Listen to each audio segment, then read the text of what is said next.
can see clearly now, the rain is gone. I can see all obstacles in my way. Gone are the dark clouds that had me blind. It's gonna be a bright, bright, bright, sunshiny day. Et salut tout le monde. Alors aujourd'hui, petite vidéo tuto. On va fabriquer des manilles textiles. Donc clairement moi j'en ai mis partout et je n'y vois que des avantages. On peut faire des petites manilles, on peut en faire des longues, tac, et tout ça pour quasiment le même prix, hop. On peut faire différents diamètres aussi, tac, tac, tac. Moi personnellement je n'utilise plus que ça.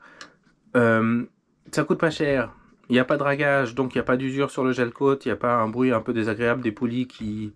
C'est très efficace, on voit l'usure, donc on peut checker facilement lesquelles sont abîmées ou pas.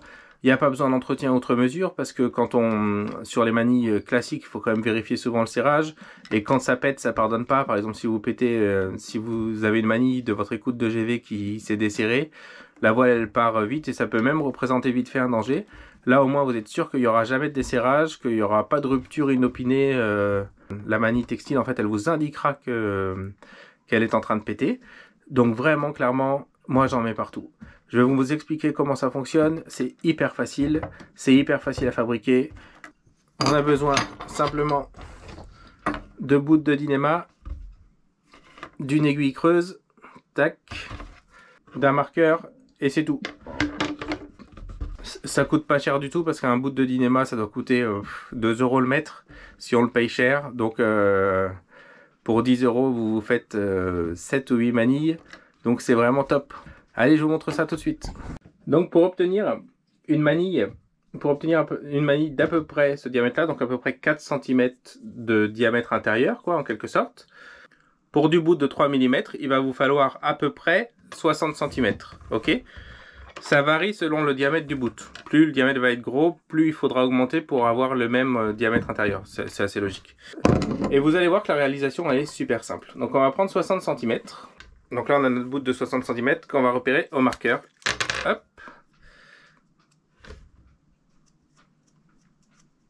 Voilà, c'est ici qu'on va le couper. Ok. Et pendant qu'on en est avec le marqueur, on va à l'extrémité prendre 20 cm, tac, et faire une marque à 20 cm, là, qui va en fait servir de repère pour faire sortir la ganse qu'on va rentrer dedans. Vous allez comprendre tout ça, c'est très simple. Donc on coupe à 60 cm pour faire une manille à peu près de 4 cm de diamètre. Hop, donc on coupe. Donc vous voyez pour l'instant, la première étape est facile. Le principe ça va être de rentrer hop l'extrémité où il n'y a pas de marque. Il y a une extrémité où il y a une marque et l'extrémité où il n'y a pas de marque. Hop, par le milieu, de venir comme ça et de sortir à l'endroit de la marque, donc de sortir ici, tac, pour obtenir une manille qui va faire ça de long. Où cette ganse sera rentrée dans celle-ci. Et sortira. Et donc ça c'est très facile à faire. Et ensuite cette manille, hop, elle sera comme ça. Cette manille elle sera comme ça. Donc vous voyez qu'on va arriver à une manille qui va avoir une taille. Je vais essayer de vous le faire bien. Cette manille sera comme ça. Donc vous verrez que vous aurez une manille qui va être pas mal. Si vous avez besoin de plus long, il faudra faire du plus long fil. Il faut toujours se réserver 20 cm pour le nœud. Vous allez comprendre pourquoi. Donc maintenant vous avez une partie qui a la marque, une partie qui n'a pas de marque. On va passer la partie qui n'a pas de marque par le milieu. Alors le milieu, tac, une fois que vous repérez votre milieu, et le dynéma ça s'écarte comme ça. En poussant de chaque côté, on écarte. Donc on rentre par le milieu du bout. Et là la technique, petit truc à savoir, si on pousse l'aiguille avec sa main droite, moi je suis droitier, elle risque de sortir pas là où on veut. Alors il ne faut pas pousser l'aiguille, il vaut mieux pousser en fait avec la main gauche pour écarter les fibres doucement. Regardez comme ça. Hop. C'est plus simple. Si on pousse avec la main droite, on risque de sortir comme ça et de venir abîmer le... Alors que là, en poussant avec ma main gauche délicatement,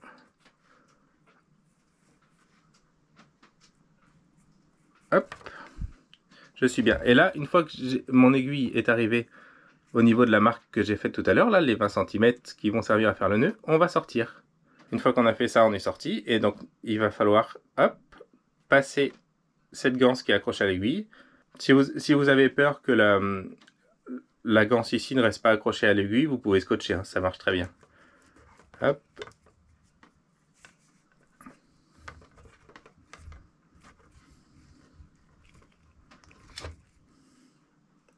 Vous voyez, hop. Donc voici ce que ça donne.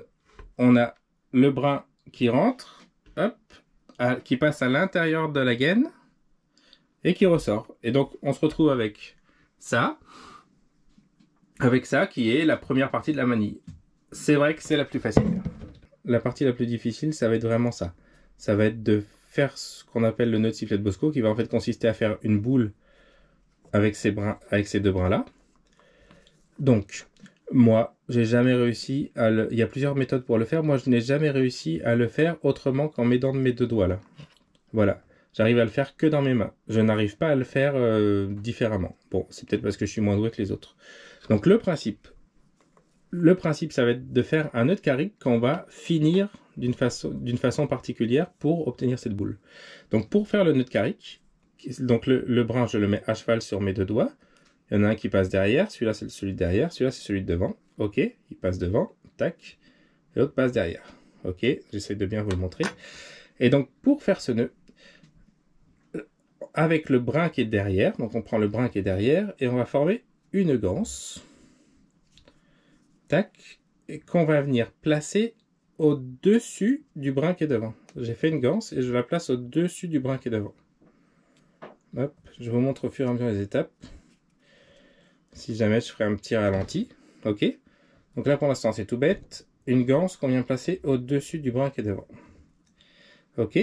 Et cette ganse, on la maintient du coup avec notre pouce contre notre index là, et on va sortir légèrement de façon à former une nouvelle boucle, une nouvelle ganse. Hop, le bout qui est devant. Regardez, c'était comme ça. J'ai placé ma boucle, tac, sur le bout, sur le brin qui est devant mes doigts, quoi. Hop. Je tire, je forme une ganse comme ça. Je sais pas si vous avez bien vu le cheminement, je fais doucement, hein, c'est pas très facile en prise de vue. Et donc on forme une ganse comme ça ici, et c'est dans cette ganse, qu'on va venir passer ce brin-là, le brin qui nous reste, et le brin qui... C'est le brin qui est devant nous, c'est le même brin qui forme cette ganse-là. Et c'est le plus long de toute façon. Celui-là, on ne peut plus rien en faire, il est trop court. Ok, parce qu'on l'a déjà utilisé, on a déjà fait notre première ganse. Donc ce brin-là qui est devant, on va venir passer derrière l'autre brin. Donc on vient passer derrière l'autre brin. Hop, là c'est devant. C'est derrière, hein. Ok. Et on va le repasser dans la ganse qu'on vient de former avec le même brin en fait. Tac. Et donc là, au serrage, donc on obtient un nœud de carrick. Donc je vous refais. Un brin qui est derrière, un brin qui est devant. On fait une ganse avec le brin qui est derrière, qu'on vient placer au-dessus du brin qui est devant. Qu'on vient placer au-dessus du brin qui est devant nous, qu'on voit. La ganse elle vient au-dessus de celui-là. On tire cette partie-là, tac. Et on obtient ça. Et là, on a formé une nouvelle ganse. Et donc, avec le brin qui est devant, celui qu'on voit, en fait, celui qu'on voit et celui qui reste aussi, parce que l'autre, il est bien raccourci, on vient passer derrière, ici, derrière celui-là. Je vous montre avec mon annulaire, là. Et ensuite, dans la ganse que l'on vient de former. Et donc là, on obtient un nœud de carrick. De cette manière-là, honnêtement, c'est pas très difficile à obtenir un nœud de carrick. Ce nœud de carrick, si on le regarde grossièrement, il ressemble, c'est un peu un mélange entre un nœud plat et un nœud en 8. Mais on le reconnaît facilement, on sait facilement si on l'a bien fait, parce qu'en fait, on a 7 trous dedans, en fait, dans notre nœud de carrick. On va en avoir 3 d'un côté, 1, 2, 3, et 3 de l'autre. Tac, tac, tac. Et au milieu, ici, on a un carré qui se forme assez naturellement. On le voit de suite, ce carré. Et c'est... Donc là, c'est notre nœud de carrick. Et c'est ce carré il est important parce que pour finir notre nœud et pour en faire un autre sifflet de Bosco, on va utiliser ce carré. En fait, on va sortir chaque brin. Chaque brin va en fait passer dans ce carré-là. C'est là où ce nœud est un peu difficile. En fait, on va chercher.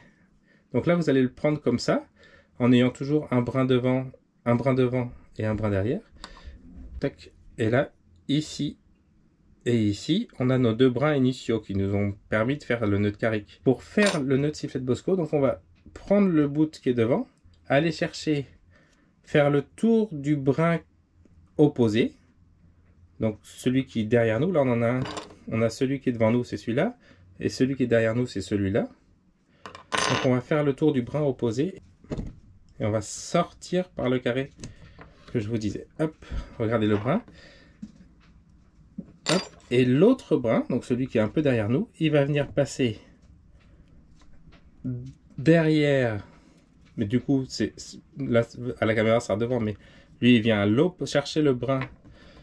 Ce brin-là, il vient chercher le brin opposé, faire le tour et sortir par ce même carré. Tac. Et là, on obtient notre nœud de sifflet de Bosco. Au serrage, donc on tire délicatement chaque brin et on lui donne sa petite forme de boule là qu'on souhaitait. La manille textile est terminée. La dernière étape, donc on serre bien notre nœud. La manille textile est terminée. Vous voyez, ça fait un nœud comme ça qui fait une sorte de boule un peu grossière, quoi. Donc ça, c'est une manille textile qui est, on va dire, ouverte. Et pour en faire un anneau, on va tout simplement agrandir cette ganse-là initiale qui est en fait la pliure, qui est en fait le pli du bout, hein, ça forme une ganse. Et on va, hop, l'agrandir en faisant coulisser les fibres qui sont dessus. Et on va passer, tac, le nœud dedans. Et ensuite, on va hop, refermer, repousser les fibres qu'on a écartées. Hop, et c'est bon. Vous avez votre manille. Et qui en tension s'auto-serrera en fait. Il ne nous reste plus qu'à couper ces bouts proprement. Hop. Et ici, avec le devant qui reste, on va faire propre pour que ce soit bien collé, que ça puisse pas se détacher. Hop, donc on va brûler comme ça. Hop. Vous pouvez le faire au briquet hein, si vous n'avez pas le coupe-bout, c'est pareil. Hop, vous voyez. Et voilà, du coup, bah, c'était un petit tuto pour fabriquer facilement des petites manilles textiles. Tac. Honnêtement, en plus, c'est assez rigolo à faire.